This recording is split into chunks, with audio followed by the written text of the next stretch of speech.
Welcome. You are watching Arirang's special coverage of the South Korea-Japan Summit and the joint press conference. I'm Yoon Jung-min. Amid a recent flurry of diplomacy, South Korean President Yoon Suk-yeol is hosting Japanese Prime Minister Fumio Kishida today in Seoul following his one-on-one with U.S. President Joe Biden late last month. In what will be the resumption of bilateral shuttle diplomacy after over a decade, the two leaders have a range of issues to deal with, from sensitive issues stemming from history and the controversial Fukushima wastewater discharge to economic and cultural cooperation as they try to ramp up cooperation to the next level and into the realm of space and high technology. The two leaders will now be at the stage of wrapping up their summit talks now before heading into a joint press conference at the presidential office in Yongsan. Our correspondent Oh Soo-young is there waiting with us before entering the conference room. Soo-young, what are we expecting to hear coming out of this joint press conference? Right, Tommy. Well, it looks like the talks are stretching on a little longer than expected. The press conference was supposed to be held at 5:15, but it looks like there's going to be a bit of a delay. And the leaders, they're expected to build on the summit they had back in March after ending their trade war and re-enlisting each other as preferential trade partners on their respective whitelists. Now, they're expected to announce more specific plans on how to build bilateral ties, building cooperation in key strategic areas such as national security, economic security, and of course science and technology, youth exchanges, as well as cultural cooperation. Now, the South Korea-US summit, which was held less than 2 weeks ago, would have given Yoon and Kishida further inspiration for closer cooperation between Seoul and Tokyo as the three countries seek stronger trilateral relations to jointly tackle security and economic challenges. A more controversial issue, however, may have been Tokyo's plan to discharge treated radioactive wastewater from the Fukushima nuclear power plant. According to multiple diplomatic sources here, Seoul is pushing for a joint safety inspection that's separate from the ongoing probe by the International Atomic Energy Agency, given ongoing safety concerns among the Korean public. Of course, as much as the two leaders are very keen to advance their ties and cooperation in the key strategic areas I just mentioned, various sticking points like the radioactive wastewater issue remain, as do historical and territorial disputes. That being said, the chances of having a joint declaration after the summit are rather slim. And it seems that Yoon and Kishida, they're going to announce their respective positions as they did in Tokyo around 52 days ago.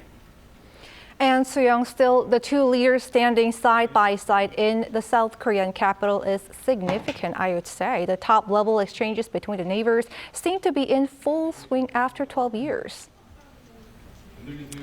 That's right. This shuttling back and forth between Seoul and Tokyo, that is very significant indeed. And it would have been unimaginable during the previous Moon and Abe administrations, when diplomatic and trade ties between the countries spiraled into what they called a trade war and a very frozen state of diplomatic relations. And the Yoon administration in March, it took steps to compensate Korean victims of Imperial Japan's forced labor mobilization, requesting voluntary donations from the private sector instead of demanding Japanese firms pay up, which is what the previous Moon government did.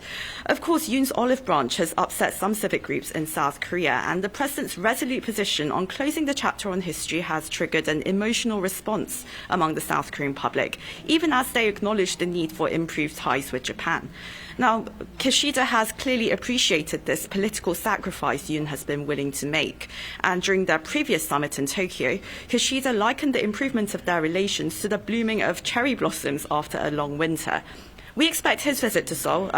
We expected that his visit to Seoul would be in the summer, but it seems like the two leaders are wasting no time in this, what they like calling shuttle diplomacy, and they're perhaps encouraged or even they've been nudged by the United States to speed things up before they all sit down for a trilateral at the G7 meeting in Hiroshima later this month. And well, I'm soon about to head into the press conference now, but I'll be back, of course, to give you the updates on that.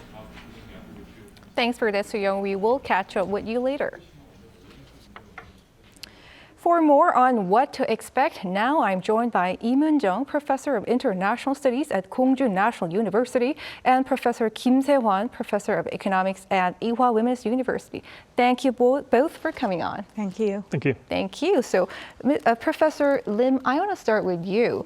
So, Seoul, and it seems like Prime Minister Kishida's visit to Korea had been widely expected to be around somewhere around in summer after the G7 summit. Why do you think it's been earlier than expected?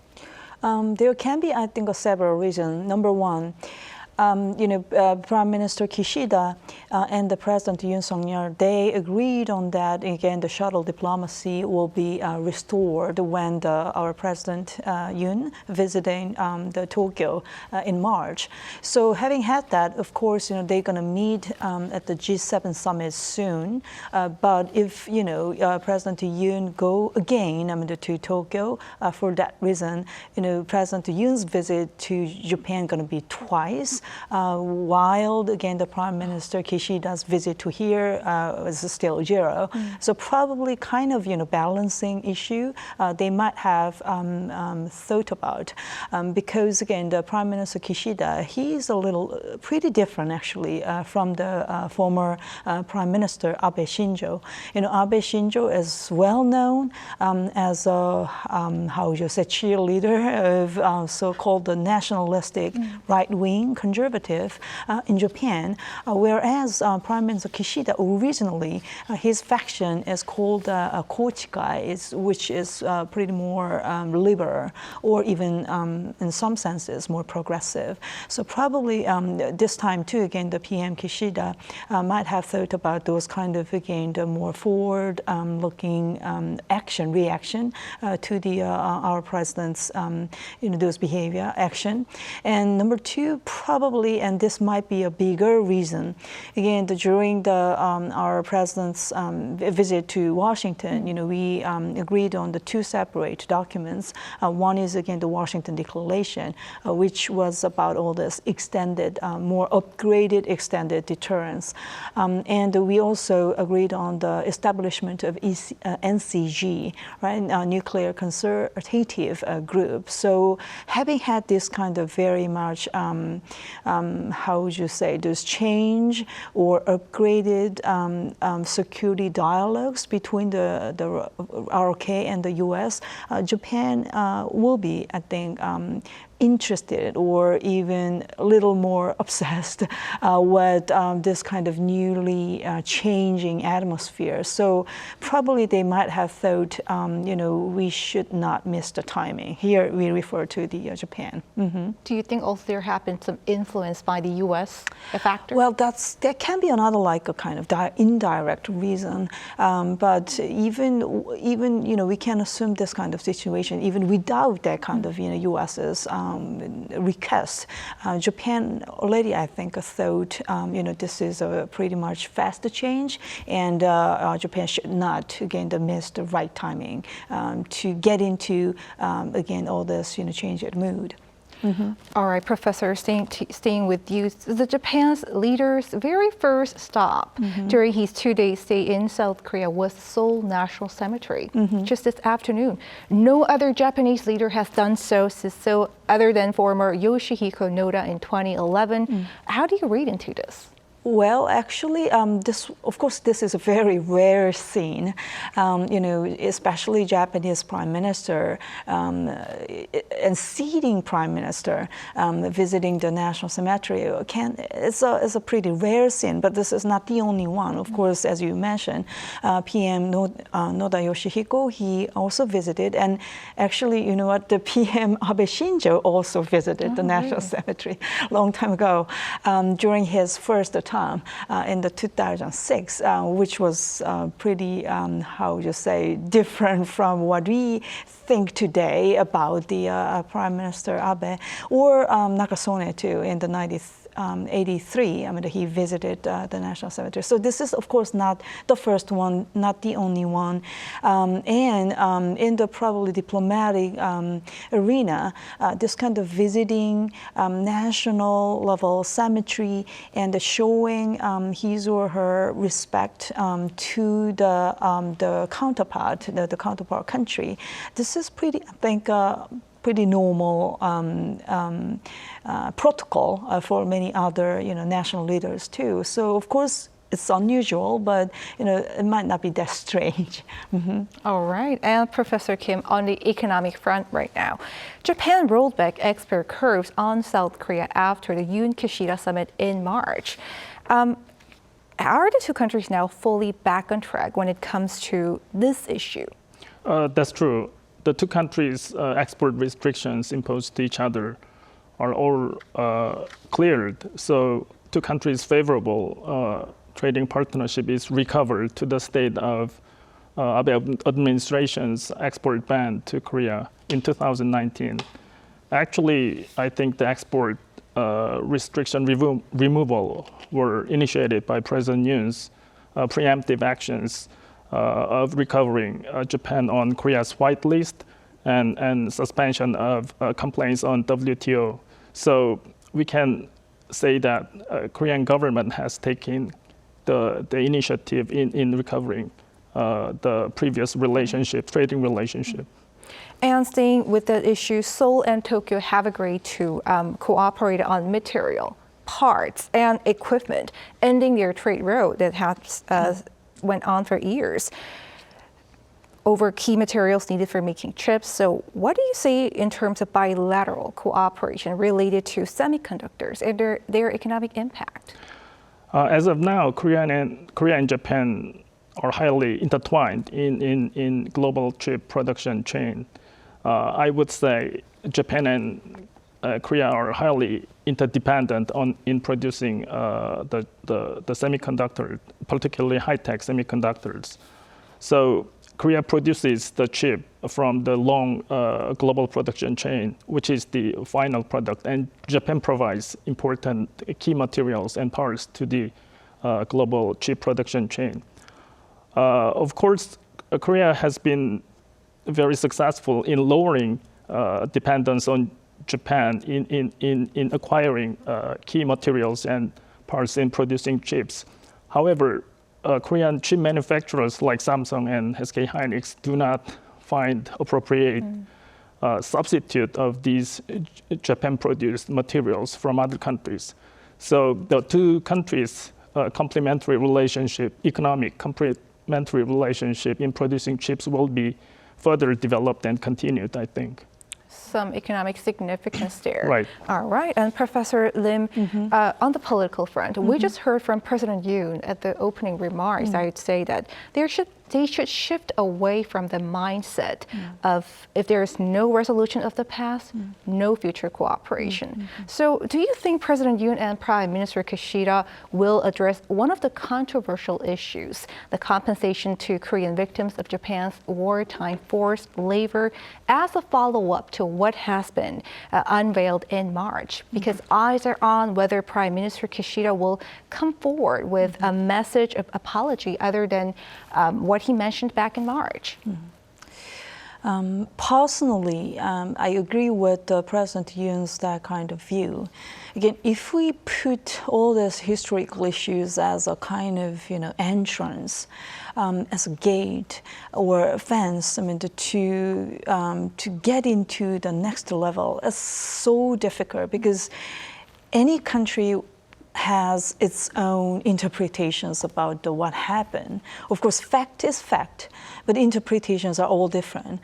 So Korea, Japan, of course, Japan did those things, which was painful to the Korean people. But again, all these legal interpretations will be pretty much different, again, between the Korea and Japan. And this is hard to compromise between the two. And I think President Yoon knows this. Again, they're kind of, compromises. Of course, we Korean people might want it, but it's not that realistic. So having had that kind of, again, reality on the ground, again, the President Yoon was trying to get rid of this kind of, again, huddle, or even get over this huddle and move on. And as we all know, the Korean government's so-called third-party compensation, that solution, which caused a huge backlash, again, from the Korean public. And then President Yoon's approval rating has declined pretty significantly too, which became a kind of news, again, in Japan as well. And the Japanese media also said, like, as long as President Yoon shows that kind of, again, the sincerity, again, the Japan also should respond with sincerity. Japanese media also knows all this kind of, again, how would you say, flows. So having said that, but still, we are a little doubtful about a possibility that PM Kishida can make a very specific remark on the specific issue, again, the forced labor victim issue, which is, again, legally very much complex, and still it's ongoing. So probably my best, again, expectation is if Prime Minister Kishida can re-mention the Kim Dae-jung Obuchi declaration, joint declaration in the 1998. If so, that declaration has already contains the specific remarks, which is about so-called, deep remorse or heartfelt apology. Those kind of words are already included in that joint declaration. So at least, or hopefully, again, I hope again, Prime Minister Kishida can specifically mention about this declaration, because when President Yoon was visiting Tokyo in March, Kishida was just adopting all the previous Japanese government's stance as a whole. But as a whole means for us, again, it includes Prime Minister Abe, like revisionist view as well.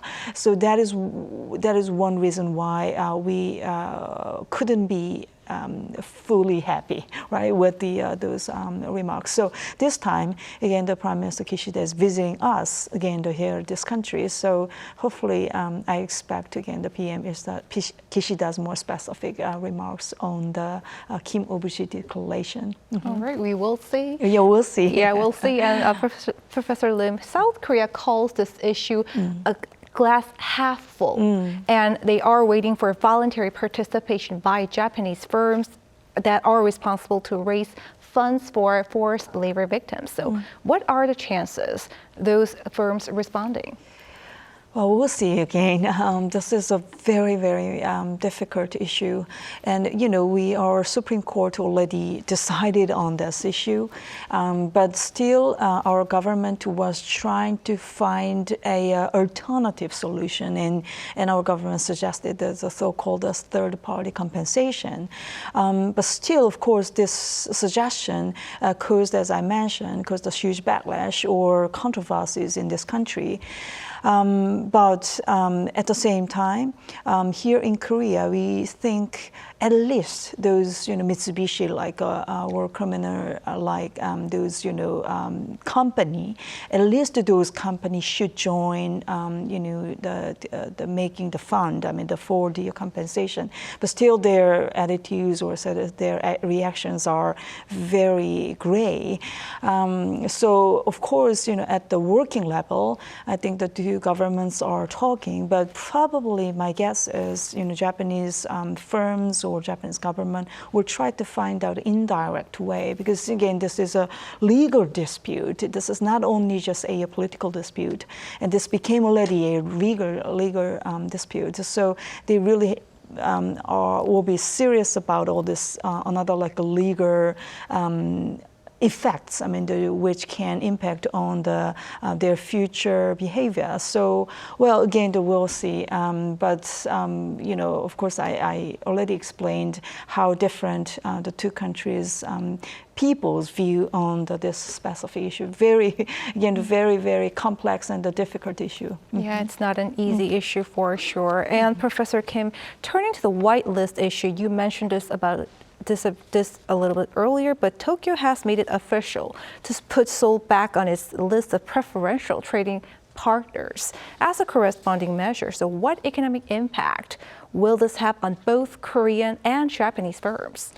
There's no question that lifting all export bans between the two countries is a fundamental factor to promote the trading between Korea and Japan. First of all, thanks to recovering preferable trading partnership between Korea and Japan, chip producers can import key materials and parts from Japan without time delay and further cost. And it also facilitates further trading in other industries between Japan and Korea. Even export restrictions in the past 3.5 years from 2019, Korea has been a fourth largest trading partner to Japan, and Japan is also fourth largest trading partner to Korea. So mutually to Korea, the two countries are pretty much dependent as of now. It means that by raising all the bans imposed to both countries, there is further opportunities for both countries to increase the trading between the two countries. So getting rid of all export and import restrictions between the two countries is a very important precondition for improving two countries' economic performances in the future. Mm-hmm. And Professor Kim, President Yoon and Prime Minister Kishida will likely address taking their economic cooperation to the next level. That means at the realm of supply chains, key core technology, science and space, biohealth. What are we expect from this? Actually, I'm glad that two leaders recognize the importance of the economic cooperation in higher level between the two countries. We've already talked about the highly binding production relation between Korea and Japan in producing chips. In addition, Korea is 10th largest economy in terms of GDP in the whole world, and Japan is 4th largest economy in the whole world. And both countries also have very advanced technologies in manufacturing and so on. So we have lots of business opportunities to improve both countries' economic performances. Overall ranges of high-tech areas like artificial intelligence, robot and biotech, and medical aerospace.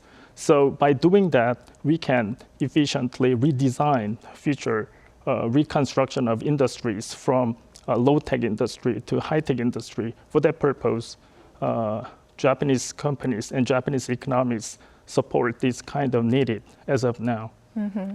And Professor Lim, U.S. President Biden has thanked President Yoon for, quote, political courage for his diplomacy with Japan during his state visit to the U.S. late last month. This bilateral meeting comes at a crucial moment when South Korea, U.S., Japan three-way cooperation is growing, just ahead of the G7 summit in the weeks to come. So where does it leave Seoul's foreign policy?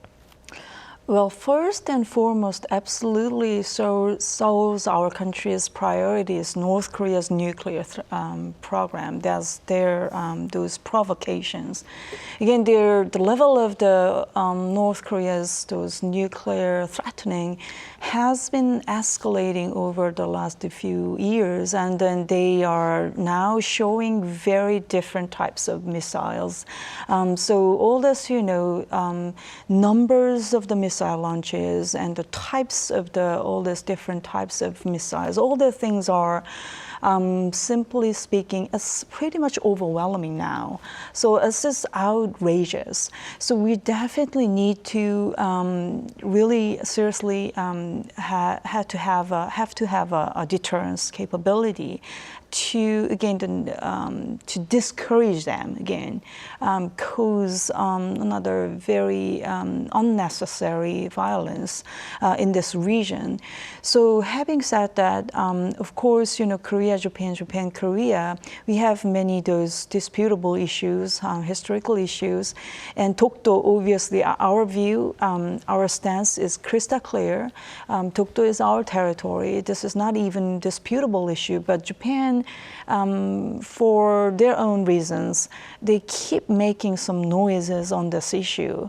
Probably their proposes, they want to make this news or issue as a kind of, international dispute, so that probably they might expect another like a level, but again, which is not acceptable from our point of view. But so having had this kind of issue, of course, from Korean people's point of view, all this kind of joint drill kind of things might be uncomfortable to digest, psychologically.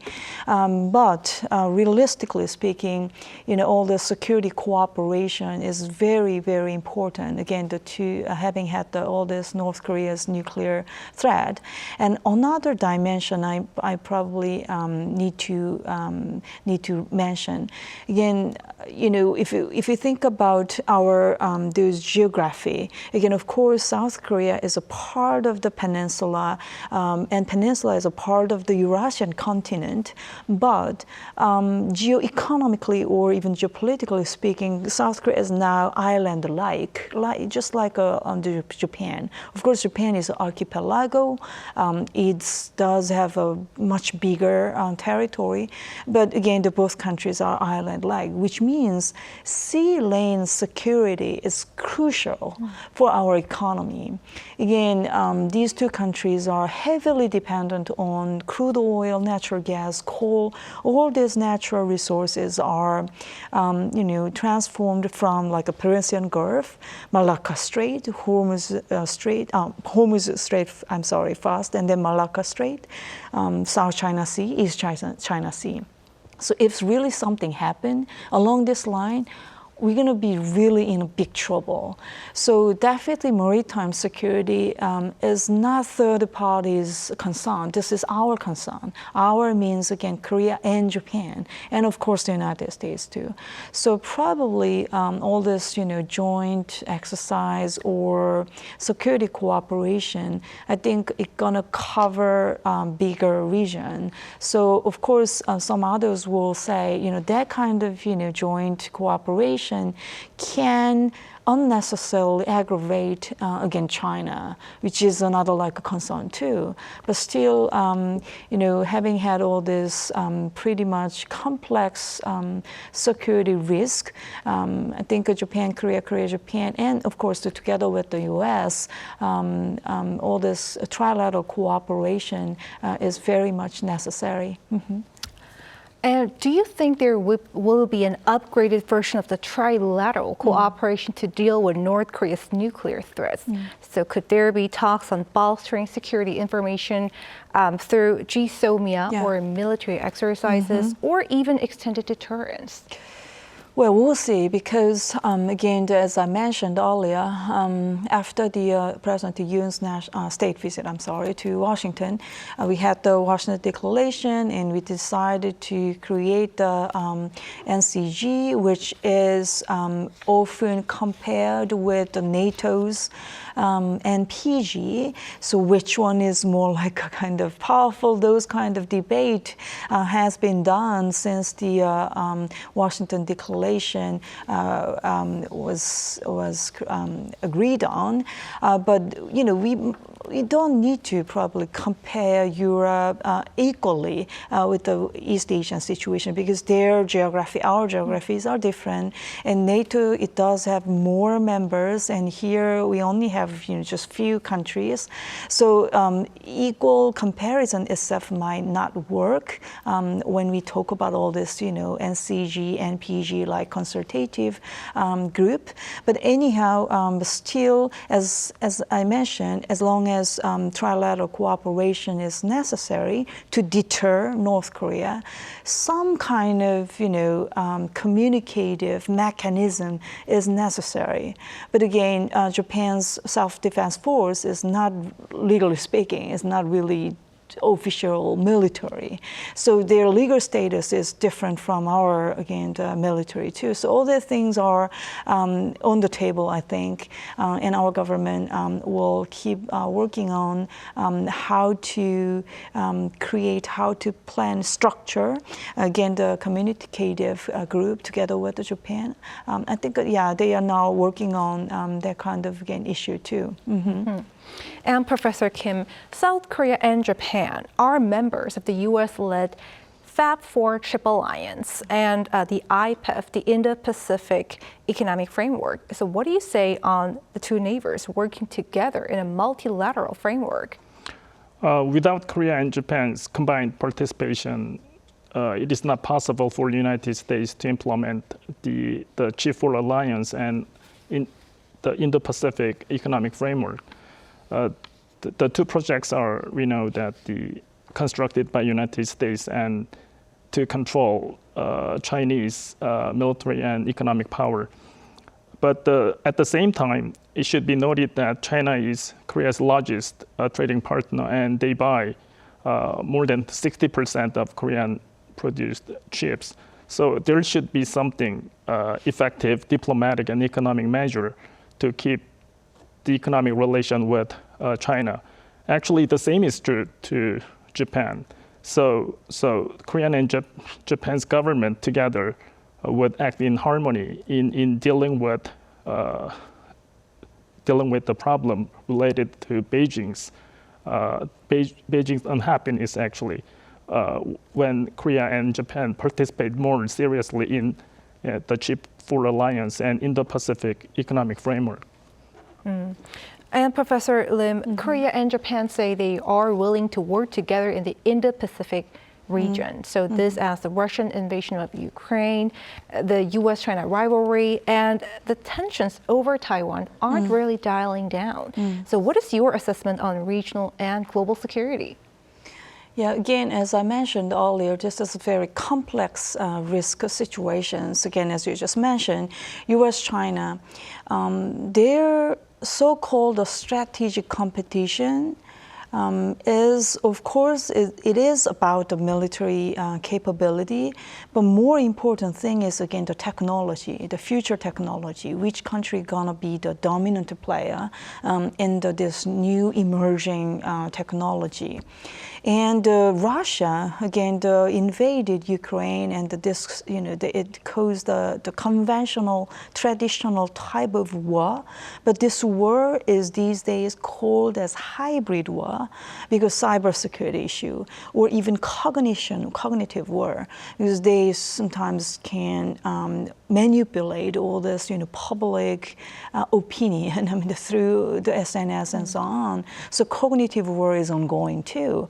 So what I'm trying to say is, these days there's no kind of clear cut. All these things are all mixed, and the risks are doubled and tripled.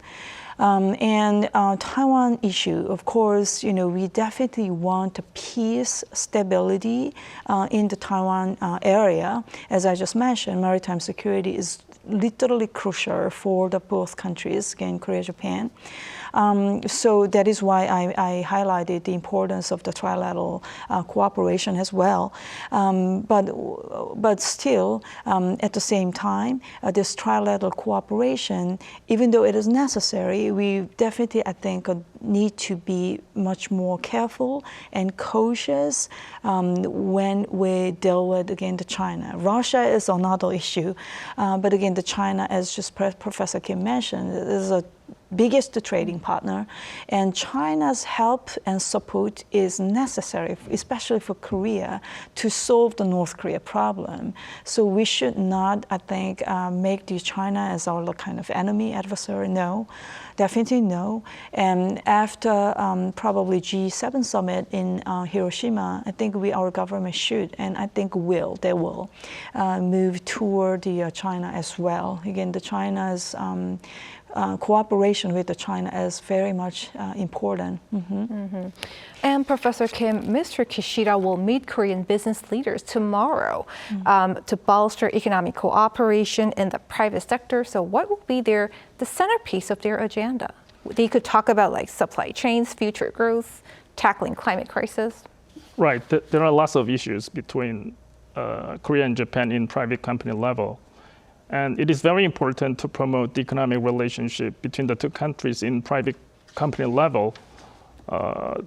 Actually, I would say the fundamental factor or momentum that Korea and Japan recovers diplomatic relationship quickly this time is generated by two countries' corporate level relationship. And in addition, there are lots of opportunities that the two countries' corporations can share and develop further in global markets, of course, in many different industries. And I also need to point out that it is a great chance for Korean companies to fix their uneven business opportunities in Japan. For example, Toyota, which is the largest automobile manufacturer, has a decent market share in Korean market, but Hyundai Motor and Kia Motor, which is the third largest automobile assembler in the global market, has not significant market share in Japan. So by expanding the skinship between the government level and private level between Japan and Korea, we can fix that kind of low performance of Korean companies in Japan. And Professor Lim, the two leaders are also likely to address Japan's controversial planned discharge of the Fukushima wastewater into the ocean from its crippled nuclear power plant. So the Korean government demands a separate investigation other than the IAEA's investigation to ensure safety. So do you see this as feasible? Well, we'll see, but in my own personal opinion, I'm not 100% sure this is the right direction. The reason why I mentioned this is, again, IAEA, we Korean media, we keep talking that, again, IAEA is just backing up Japan's plan, might not be that fair and so on. But IAEA is another like international organizations, and they dispatched a TF team, again, the task force team, to investigate the Fukushima situations twice last year. And one of the TF team member is our scientist, Korean scientist is also a member of TF team. So my point is, if we keep saying that we cannot trust again the IAEA, this might cause another like unnecessary noisy situations. So rather than, of course, IAEA is doing what they are doing, and their trustability issue should be probably reconfirmed by many other reliable international players. But at the same time, probably our position, I think Korea's position should be like this. Again, this is more like human security issue, environmental justice issue. Of course, as long as it is scientifically okay, we might be just unhappily okay too, but at the same time, they should keep showing the trustability, again, to Japan. So that kind of, our reaction should be a little bit adjusted, I think. And, this is not a bilateral agenda. Again, as I mentioned, this is a global issue, human security issue, environmental justice issue. So I suggest, my government can cooperate, other partner countries like, for example, Pacific Island Forum. Again, Pacific Island countries, they are really concerned about this issue, because their main industry is tourism. So if something really happened, in their sea, they're going to be really damaged. So, their kind of their concerns should be included too in this kind of, again, how would you say it, the mechanism. So I think South Korea can do more things. We can show more leadership, but that does not necessarily be a kind of attack again to Japan. We should be more, how would you say? Yeah, we should separate again this kind of concern and the Korea-Japan disputes and all the things. All the things are pretty much different. So, issue by issue approach is, I think, necessary. Mm-hmm. And Professor Kim, cooperation is likely to speed up in areas like culture, tourism, and more active exchanges among young students, people. So, what economic impact do we expect here? We know that cultural kinship between two countries, general public, is very important part of the relationship between Korea and Japan. And so more travel and more exchanges in each other's culture are very important to develop further relationship between Korea and Japan. Personally, I believe that cultural exchange in the higher level is something invisible chain to make Korea and Japan more understand, even under diplomatic difficult situation between Korea and Japan. Actually, I'm giving a lecture to Waseda University, located in Japan, online over the last 10 years, and my feeling is that Japanese college students are really aggressive in observing Korean culture in many different sources. So that is a very healthy precondition for developing also healthy diplomatic relationship in the future. Mm-hmm. And Professor Lim, the South Korean first couple, on a lighter note, will host a home party for their Japanese counterparts at their official residence.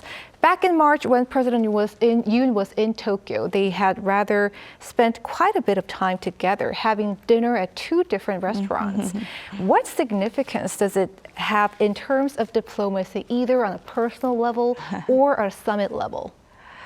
Well, of course, the bilateral relations not only about chemistry between the two leaders, but even though it is not really about the chemistry between the two leaders, but still, I'm not saying this is not important, because atmosphere, the air can be sometimes pretty much easily changed by the leader.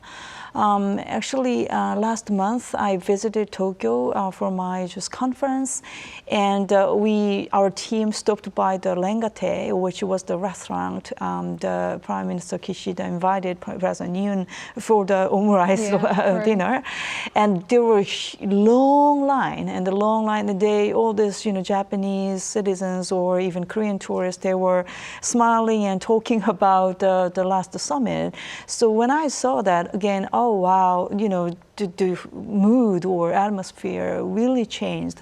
So, two leaders that kind of, congenial behavior, I think can help a lot. It can contribute to the public diplomacy as well. And I heard, of course, Korean people know President Yoon loves cooking. Yes, so right. Will he be cooking? Yes. I'm excited what he's going to make for the Prime Minister Kishida. President cooking, all right. And Professor Kim, I have to ask you, so how closely related are South Korea and Japan in terms of trade and economy?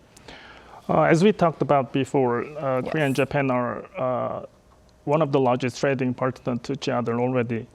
Korea's trading size with Japan, which is sum of export and import from Japan, amounts to about $80 billion as of last year.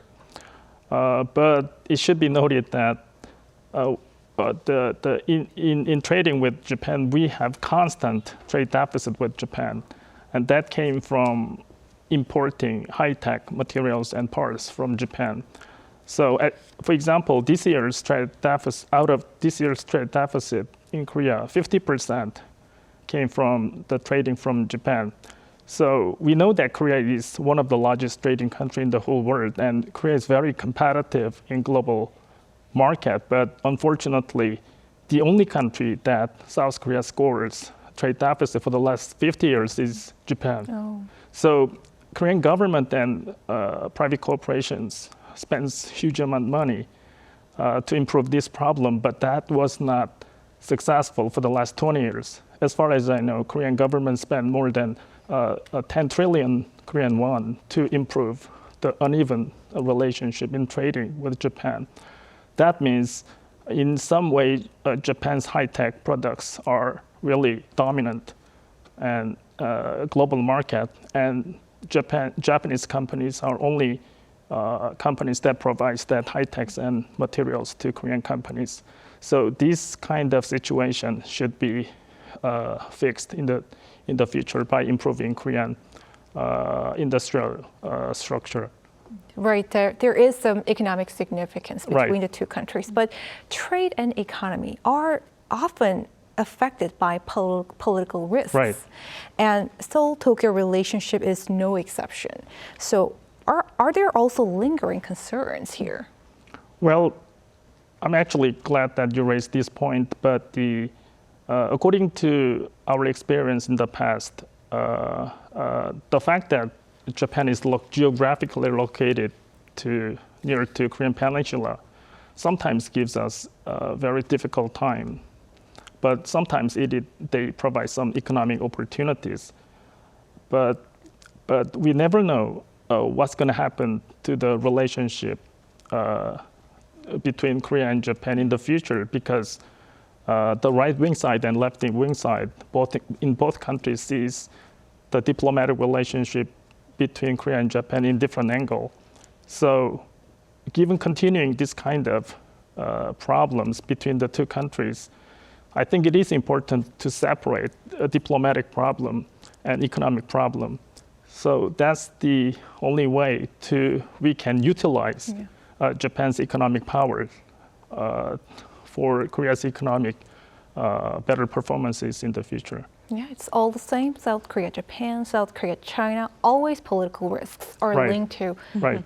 economic risks, right? And speaking of that, Professor Lim, bilateral shuttle diplomacy, as they are calling it, has now been restored after 12 years. But still, a range of controversial issues linger over Dokdo Island, Japan's wartime sexual slavery victims, and its historical revisionism in its school textbooks by the right wing. So how do you assess current Seoul-Tokyo relationship? Well, it's a mixed situation, and probably I need to highlight this. Again, Japan is not that monolithic. It's not, of course, ethnically, it's pretty much homogeneous. And it seems like this nationalistic, right-wing conservative, they're very much outspoken. But Japan is in terms of population, is more than two times bigger than the Korean population. And it's a liberal democracy too, which means they do have diverse opinions. So my hope is, again, the Korea-Japan relation, our country too, this country also, we have a very different voices altogether. But if we put all those historical issues as the precondition to move forward, again, it's difficult. I think a two-track approach is the reasonable approach. Of course, the kind of revisionist thinking of on the historical things are, of course, uncomfortable for us. But as long as other things like economic cooperation or cultural exchanges, even political exchanges are moving on, all the things can, I think, move forward together. So that kind of, again, as I mentioned earlier, issue by issue, agenda by agenda, that kind of approach is, I think, more necessary, or I would like to recommend that kind of approach to the two countries. Professor Lim, while we are waiting for the joint press conference to start, there reports say there would not be a joint press release, but there would be a joint press conference. Okay. So what do you read into that? Well, this is more like, we might be sometimes, we are sometimes pretty much obsessed with all this protocol. Yes. But as long as the two leaders just resumed again the shuttle diplomacy, and this is for very much, I think, practical reasons. They're going to meet within the 2 weeks in the Hiroshima as well, and it's going to be in a bigger summit with other important partner countries leaders as well. well. So before that, probably they might have thought all this official declaration-like document might not be that necessary. As long as they exchange their views, opinions, and thinking about the future, well, as a first step, it seems to some Korean people, it can be regarded as a baby step. Yes. But well, the first step can be, as an important, I think, a step for the future. Well, we probably, our incrementalism is more probably necessary for all of us. In Korean proverb, we say, the first spoon cannot, fill your stomach.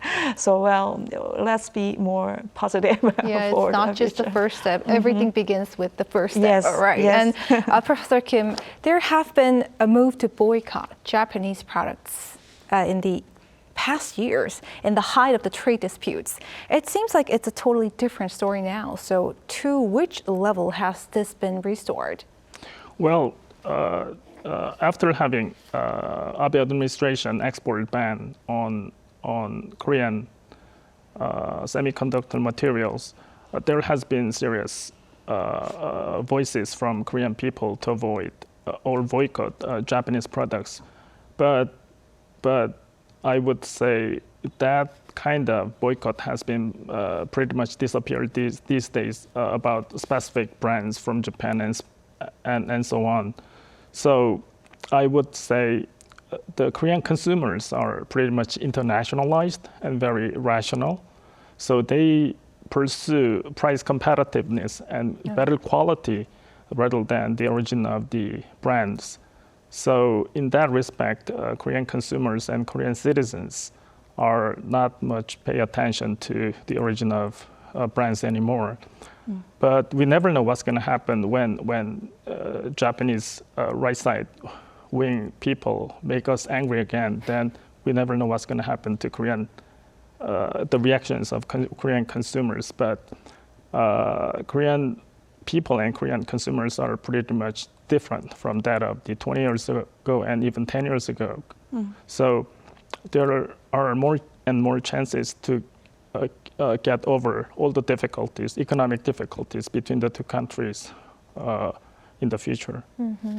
And Professor Lim, the current UN administration is very vocal about North Korea's human rights issues, right? And Japan has long been wishing to resolve its nationalists believed to have been abducted by the regime decades ago. So will this issue be also addressed, you believe, and in what way Seoul and Tokyo can work to... Oh, I'm sorry, Professor, I'm afraid I have to interrupt you. 지금부터 한일 정상의 공동 기자회견을 시작하겠습니다. We will now begin the joint press conference of the Korea-Japan summit. 먼저 윤석열 First of all, 대한민국 대통령께서 we have 발표하시겠습니다. President Yoon Suk-yeol who will make his announcement.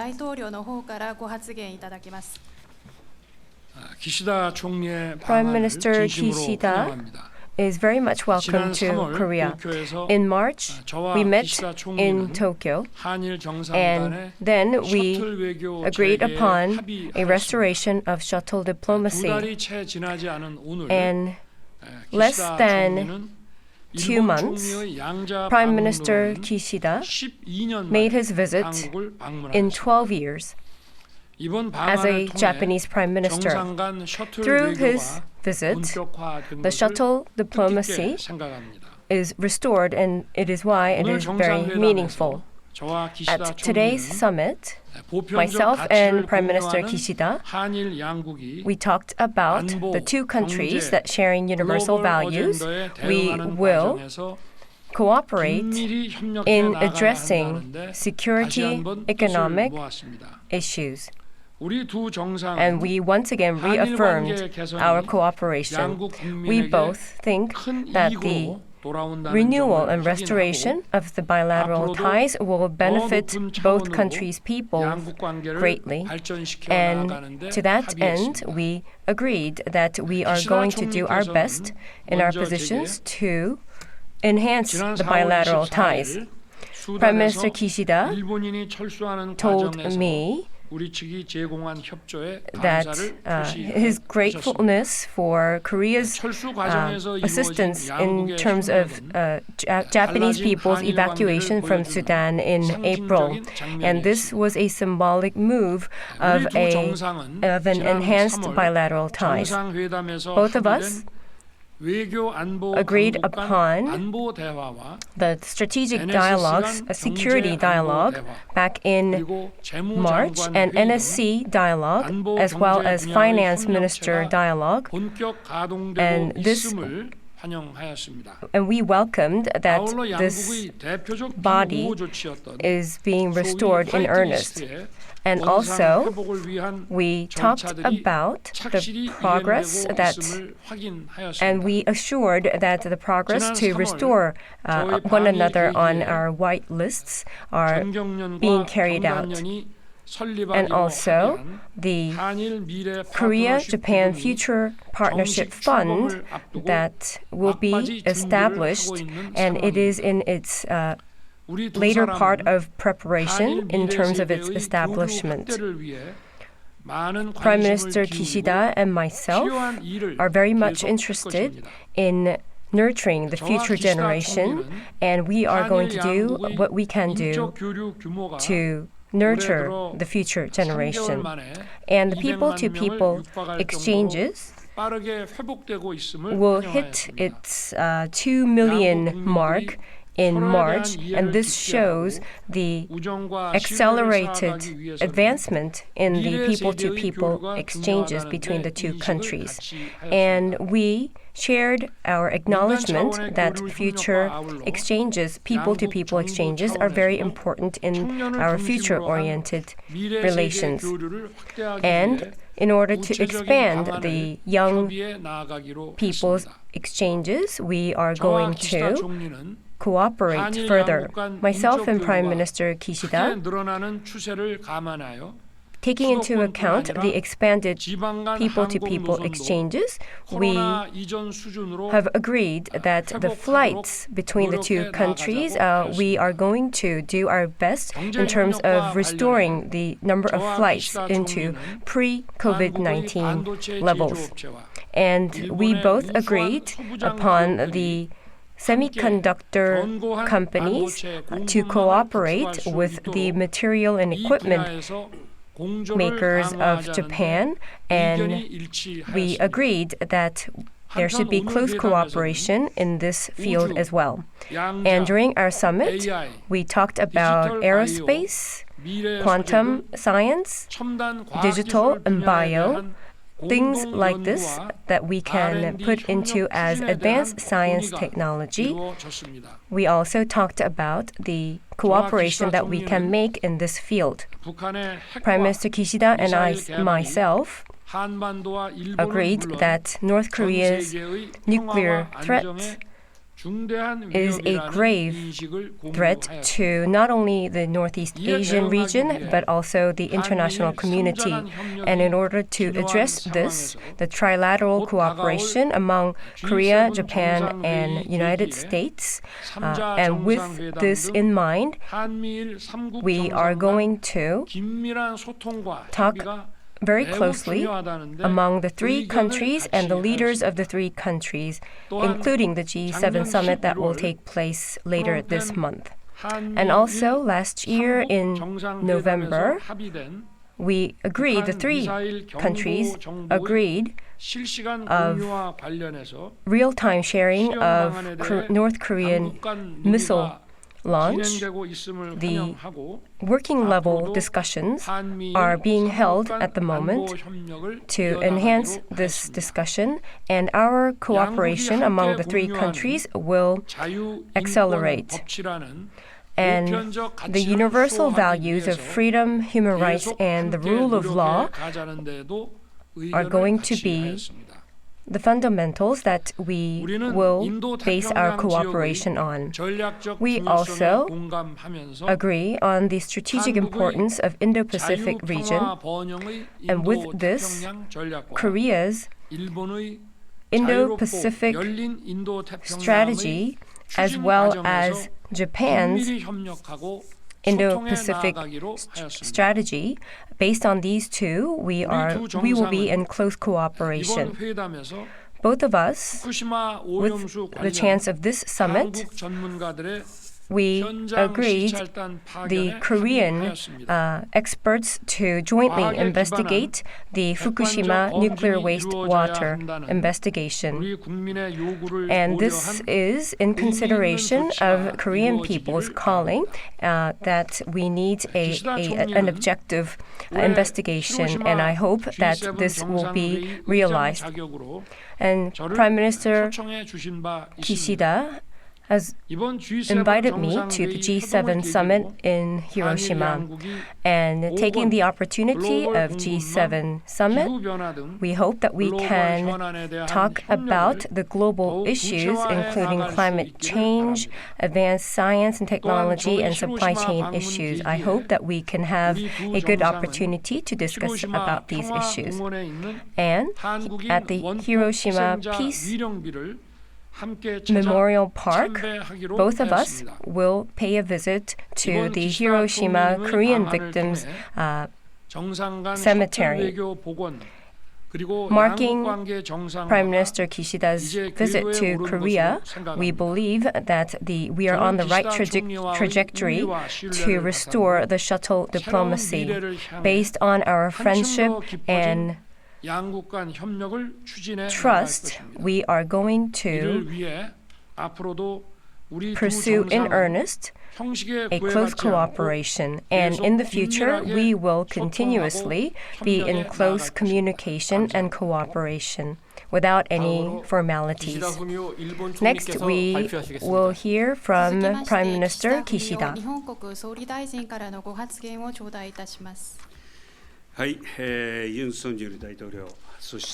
President Yoon Suk-yeol and all the distinguished guests who are here. Today, after I met President Yoon in Tokyo in March, I am very pleased to pursue the shuttle diplomacy in earnest today.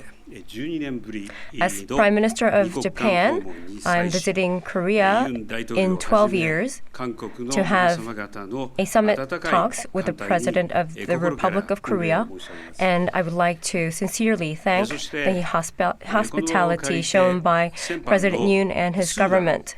And also, I would like to take this opportunity to thank the Korea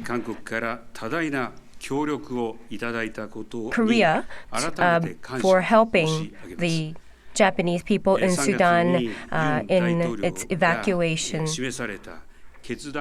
In March, the decisiveness and his will to act that he showed in March, I would like to also thank him. And I share his position as well. And in being in solidarity with President Yoon, and as we head towards G7 summit, I decided on an early visit to Seoul so that we can discuss on such issues. Based on the direction that we shared in March, we saw and we're witnessing the dynamic progress of what we have decided in March. And on the 2nd of May, the finance minister meetings will be held, and also from tourism to culture and arts, we have abundant amount of talks that are being held. And with the active talks between the two countries, Japan is progressing to restore Korea on the list of white list. And also, the Economic Security Consultative Body that was established, its first conference was held last week in order to advance the solidarity between the two countries. And also, the security talks resumed in 5 years. And also, Japan, Korea, and China, the talks, I showed my support in Korea's initiative. And we're also seeing many exchanges in many areas, including parliamentarians. And the future generation exchanges, I would like to take this opportunity to have a full-scale exchange, face-to-face exchange, and we decided that this will be in two folds compared to what we saw last year. And the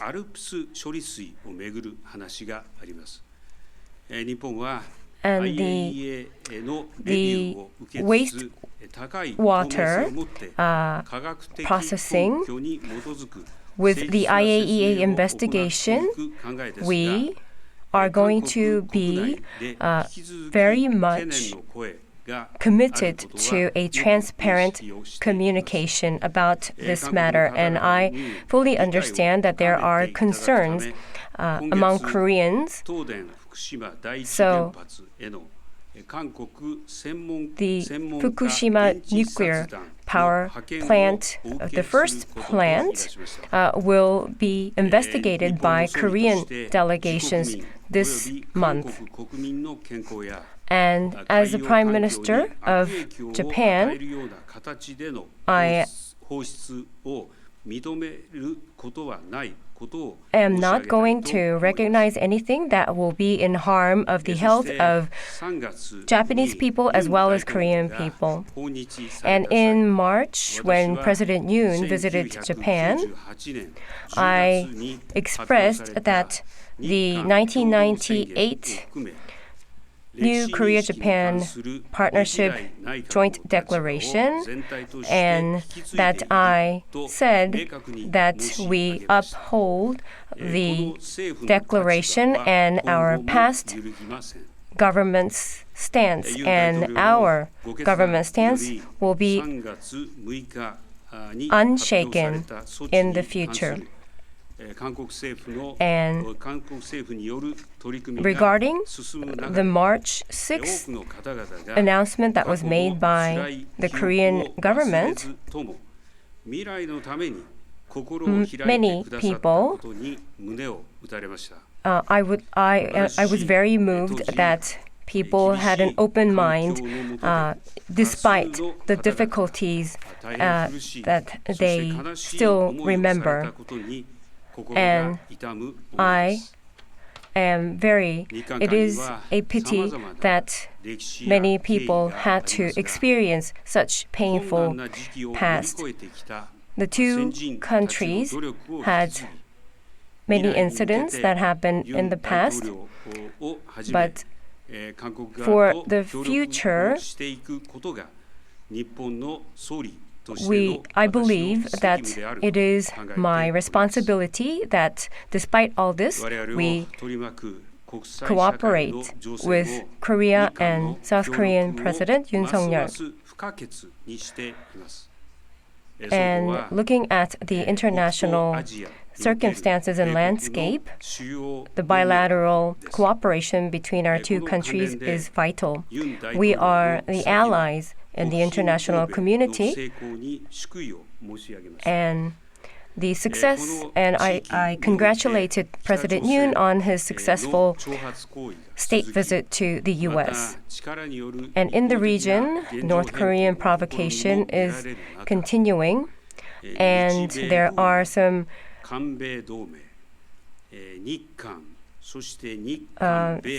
pursuits of altering the circumstances by forces.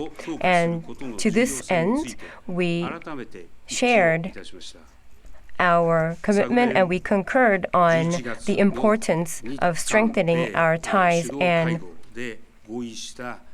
cooperation. In our March summit, we agreed on a real-time information sharing, security information sharing, and we are seeing some progress on this in this regard. And during the Hiroshima G7 summit, the three countries among Japan, South Korea, and United States, we will sit together to progress with further talks. And I would like to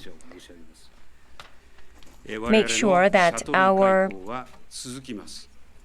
talks with North Korea, it is always open. And I would also like to thank President Yoon for his concerns and his interest in the kidnapping by North Korea. I will be welcoming President Yoon in mid-May in Hiroshima. And also, we also agreed that we pay a visit to the Peace Memorial Park to pay respects to the memorial tower of the Korean victims of Hiroshima explosion. And we also confirmed that we are on the right track to restore the shuttle diplomacy. And in Hiroshima, and not only in Hiroshima, but we are going to deepen our mutual trust and mutual relationship in the future by meeting frequently. We will now begin a Q&A session with the press. 質問される方はご所属とご氏名を先にお話しされてからご質問ください。 질문하시는 기자는 소속사와 성함을 Please state your affiliation before you ask your question. ご氏名を先にお話しされてからご質問ください。 먼저 한국 기자가 First, 질문하겠습니다. we will take a question from the Korean まずは韓 reporters. 国のプレスの方から質問を受けたいと思います。質問がございましたら挙手をお願いします。 네, 한상호 기자 질문하세요.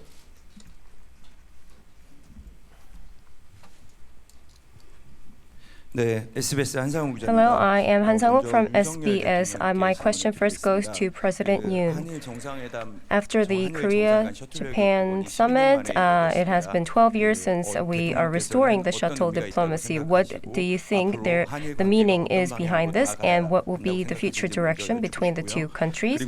And last month, the ROK-US summit adopted a Washington declaration, and a consultative body, nuclear consultative body, was to be established. Was there any discussions in the U.S. of Japan coming on board on this nuclear consultative body? And lastly, there were concerns in the Korean public about this nuclear wastewater release of Fukushima nuclear plant. Do you think today's announcement would tame people's worries? My next question is to Prime Minister Fukushima. I know that you are paying an early visit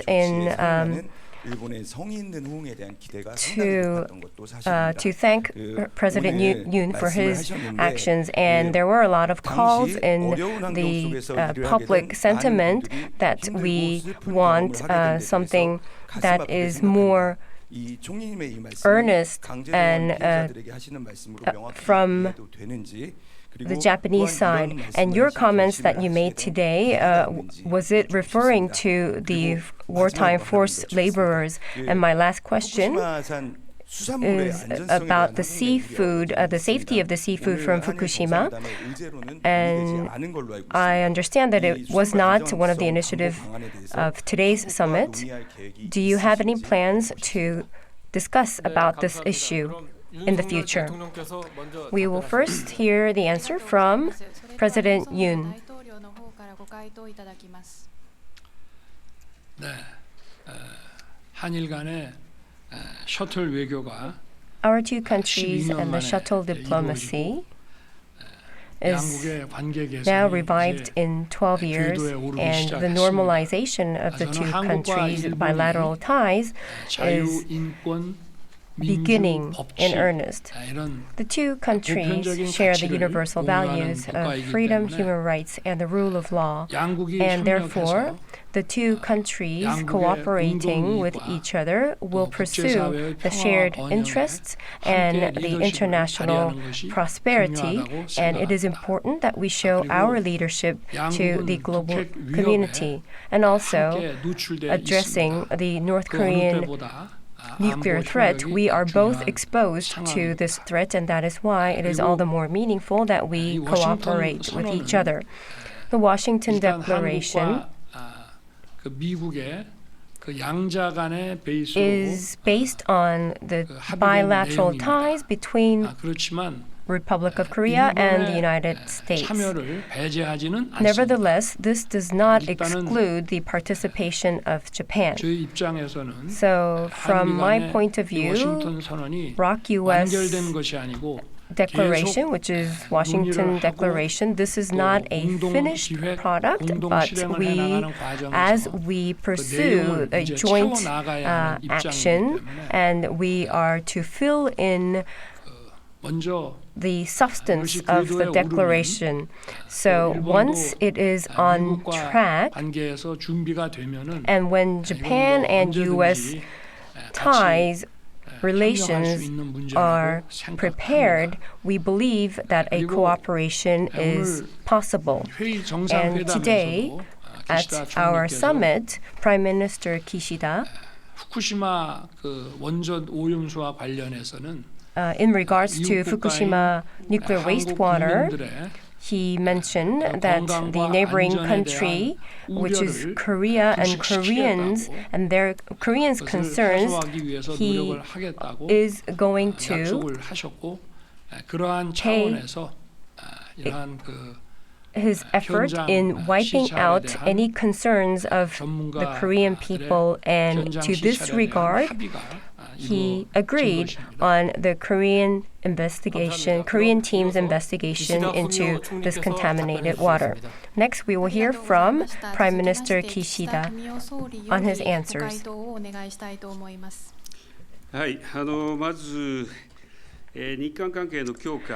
First of all, Japan and Korea relations should be strengthened, and I fully agree with President Yoon, and that is why I decided on an early visit to Korea today. First of all, the first question was that compared to Korean government's efforts, the Japanese side effort was not in par as much as people wanted. But based on the agreement and discussions that I had with President Yoon in March, we are seeing a lot of actions being taken and a lot of tangible results that are being made during the last 2 months. And some of them were introduced in my opening remarks. And I believe this is showing how important our discussion was in March, and that this will go forward into pursuing close cooperation in getting more tangible results. And about historical views, the Korea-Japan Joint Declaration that was announced in 1998, and the Japanese Cabinet's historical perspective, will be succeeded, and I said that our such stance would not be changed in the future. And your question on so many people who had the agony and the pain back in those days. I believe that your question was regarding my comment, my such comment. This comment was my very candid expression of my feelings towards the people who suffered back then. The strategic environment that Japan is in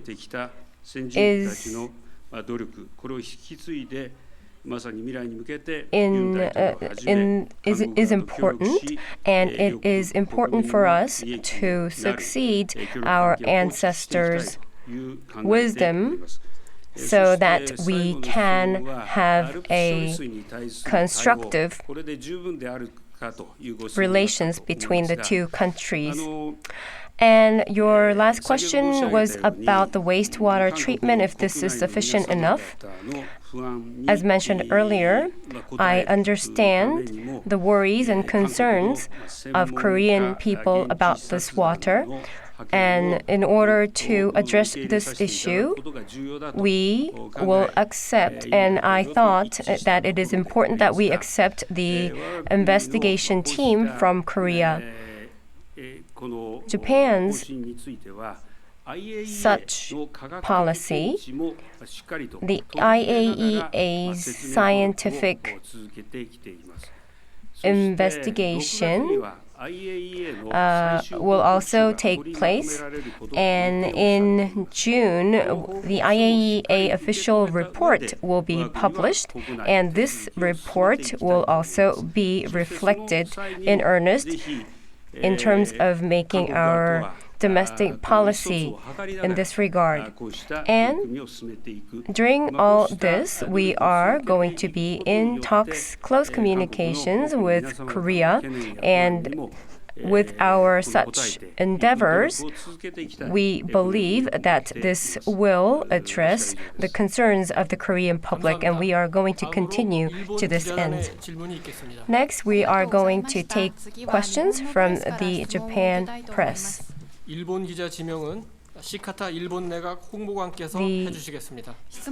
Press Relations Minister of Japan will name the reporter. Mr. Ashikaga from Yomiuri Shimbun.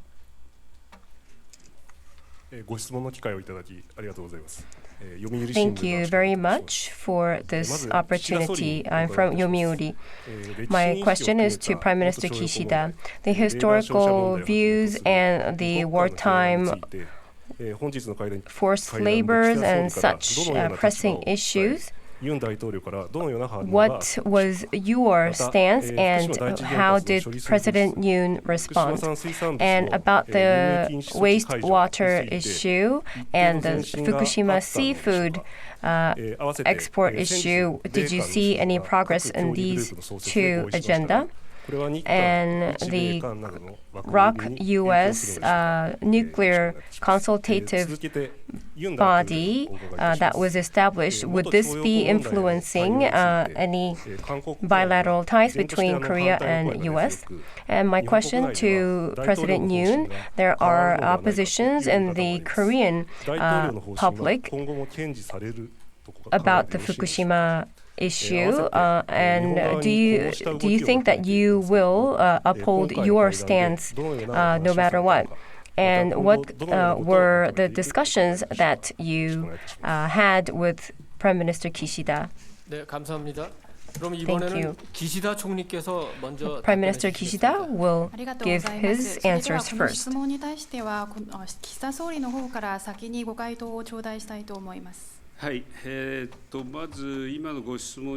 First of all, the questions that you gave,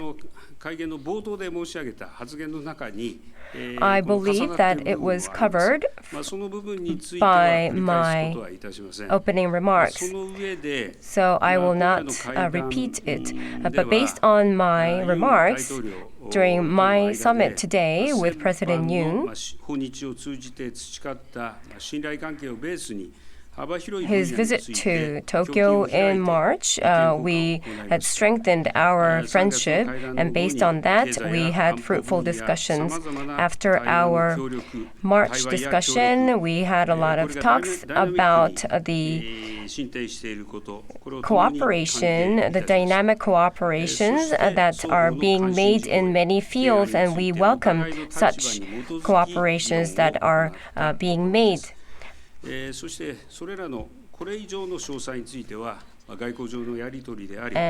more details are more of a diplomatic confidentiality, so I will stop here.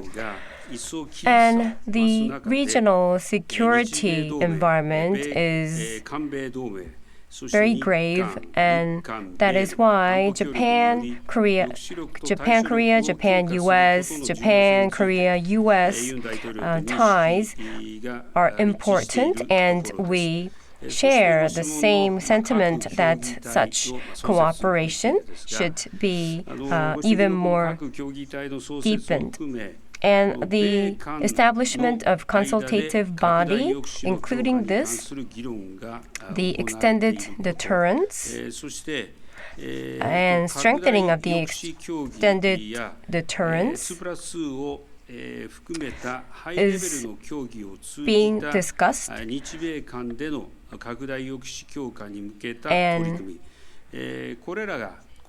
the Japan-US extended deterrence will be enhanced, and these will contribute to the stability and security of the region. And I am going to pursue in this regard in the future. Next, we are going to hear from President Yoon. First of all, our decision on the forced labor issue, his question on the government's stance on this, I can tell you that we will not change our stance. Our resolve was based on 1965 and 2018 Supreme Court call, and we believe that this is the only resolution that satisfies both of this. And at the moment, we have 10 people who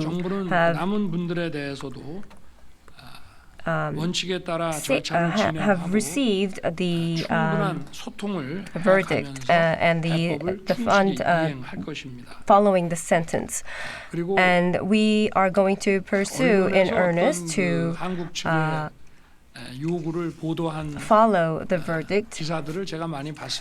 And I have seen in the press about the historical views, and I believe that the sincerity is important in terms of looking at historical issue. It is not something that we can just urge to the other party unilaterally. And as I said in the opening remarks, because we cannot resolve the historical issue, we can't even take one step further. I believe this is not the sentiment that we should take. This is not the stance that we should take. Korea and Japan, we are faced with very grave circumstances and security landscape of this region. And this is what I share with Prime Minister Kishida, that we believe we are at a historical watershed, and that is why both of our countries who share universal value, it is important to pursue the shared interest and a shared leadership that should be built. Therefore, Korea and Japan will go forward looking into the future, and in this sense, we are going to expand our cooperation. Thank you very much. This concludes the joint press conference.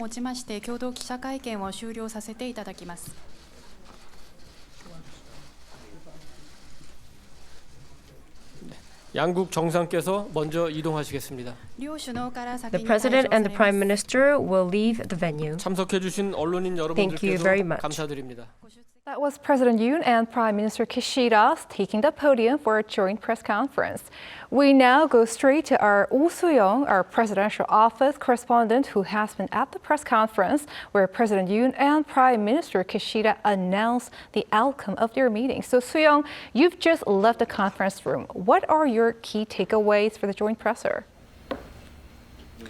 Hi there, Jungmin. Well, there are a couple of big takeaways from this joint press conference that we just heard, with the leaders announcing very important key points, big measures to strengthen their value-based alliance and overcome sticking points between the two sides. And first, as we quite expected, we heard Yoon and Kishida announcing their statements, reaffirming their resolve to strengthen their bilateral relations based on the agreements that they made back in March when President Yoon visited Tokyo.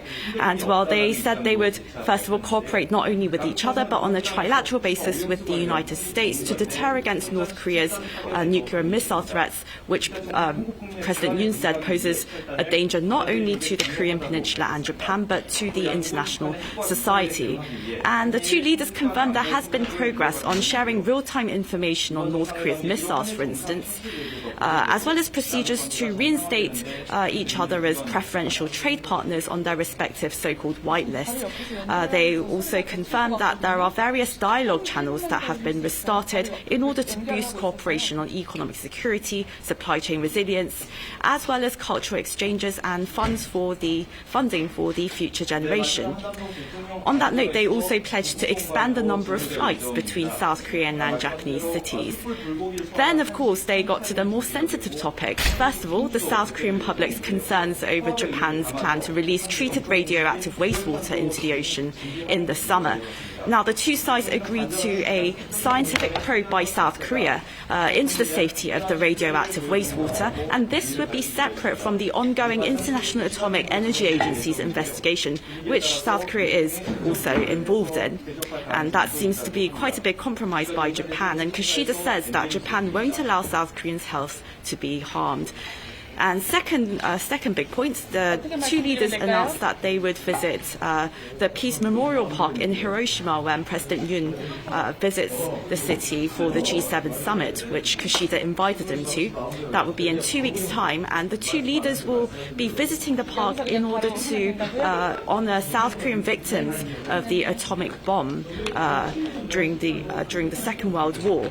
So this would be a big show of how the two nations are really building up their value-based relations.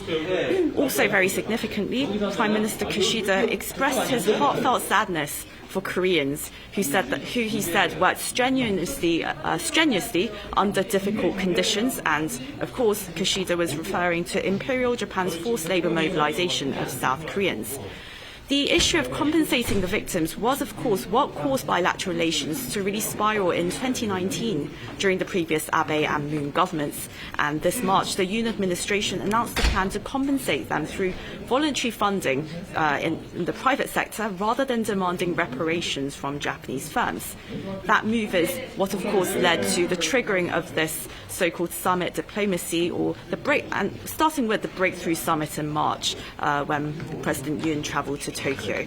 Now, President Kishida expressed his appreciation towards the efforts that President Yoon has been making and the open minds of South Koreans in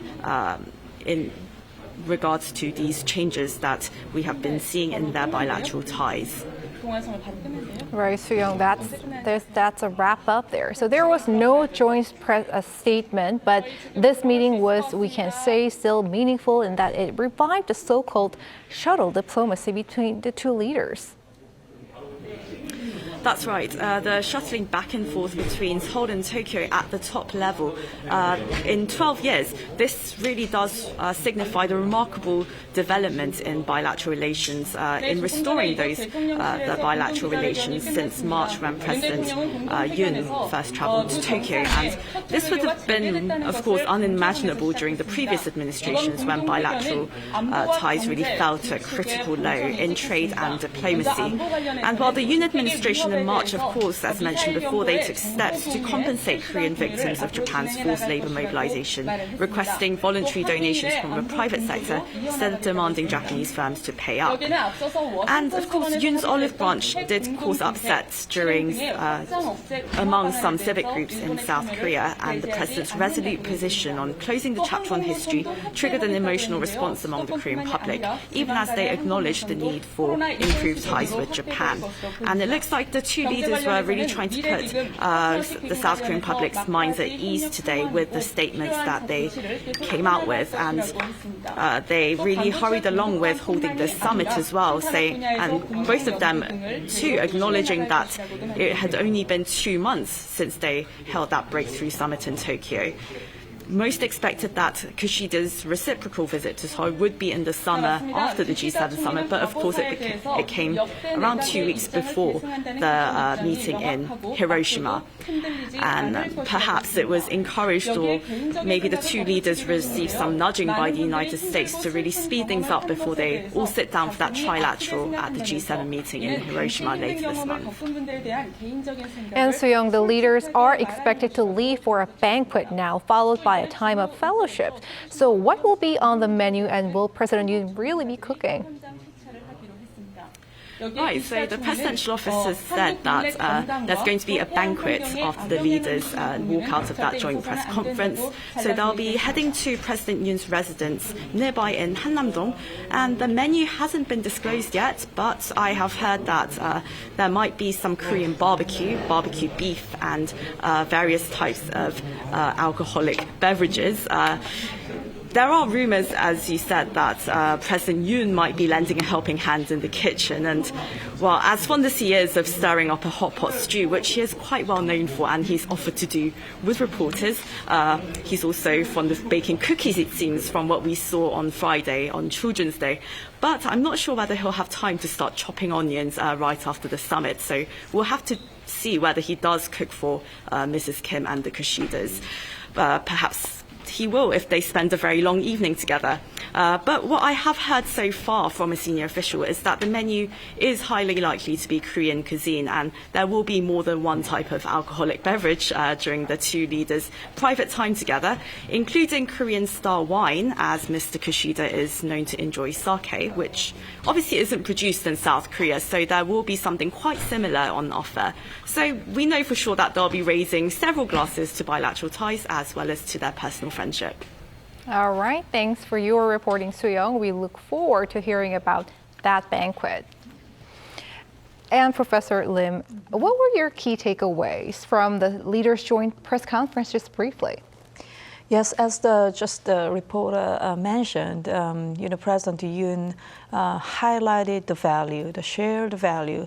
Of course, we all know President Yoon, this administration has kept highlighting, emphasizing the importance of this universal value. In that sense, probably it might not be that surprising, but still it was reconfirmation. Again, these two countries, even though we have been fighting, we have been disputing, or the relationship has been uncomfortable for many years, but still, as a liberal democracy, these two countries share the value. So this is, even though we all know this was common sense, but at the same time, President Yoon's that remark was, I think, a good recall. Again, it was a reminder, kind of reminder for all of us to think about the future of the two liberal democracy. Mm-hmm. All right, and Professor Kim, the same question to you. What stood out to you in terms of economy and trade?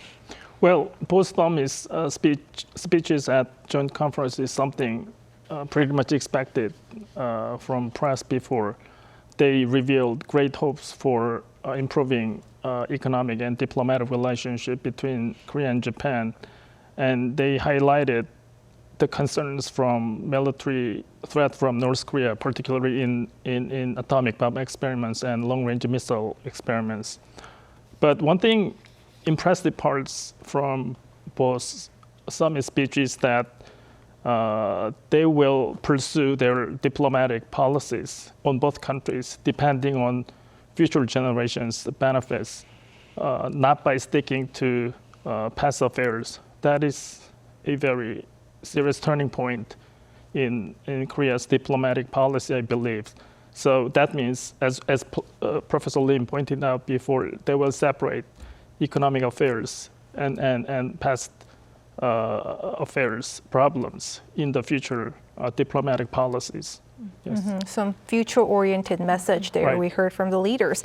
And Professor Lim, we heard there was also mentioning of the Fukushima nuclear wastewater discharge plant. They have agreed to send Korean experts for investigation to the region. So what's your take on this?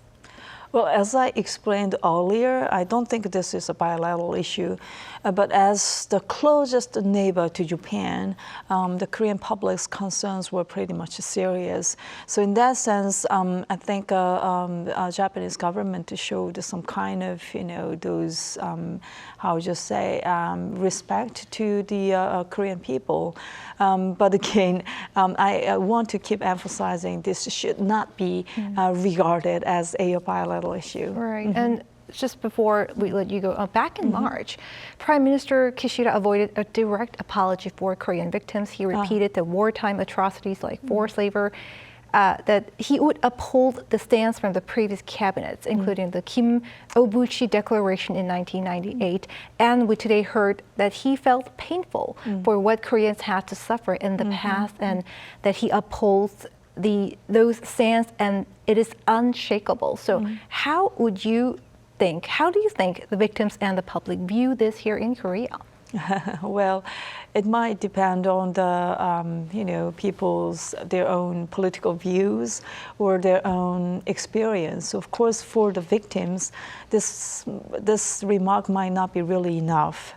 But for many of us, or some of us, I think this Prime Minister, as the national leader, he said again, as you said, he felt like a painful. This is a pretty big remark, I think, big word. So even though we have a very divided, polarized opinions about Japan, whatever related Japan can be very much controversial in this country. But at least for me, I saw his kind of sincere mind from this remark.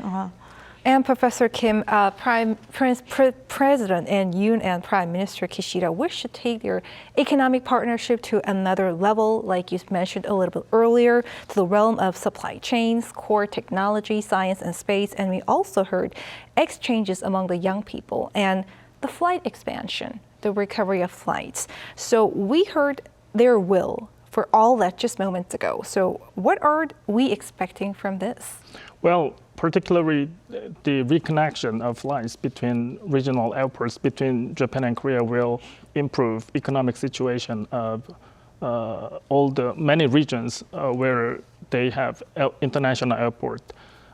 That over the coronavirus periods, there was a big shock to Japanese rural areas by not having Korean visitors, for example.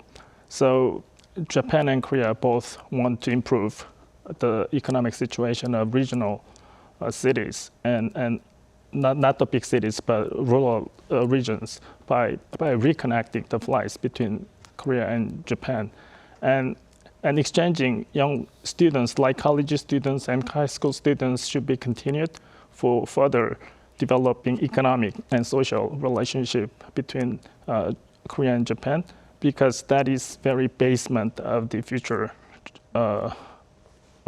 generation of the economic power and economic improvement between the two countries. All right, Professor Kim Se-won from Ewha Women's University and Professor Lee Moon-jung from Koongju National University. Many thanks for your insights. Thank you. Thank you. Thank you. And that wraps up our special coverage of the South Korea-Japan Summit. Thank you for watching. More news coming up.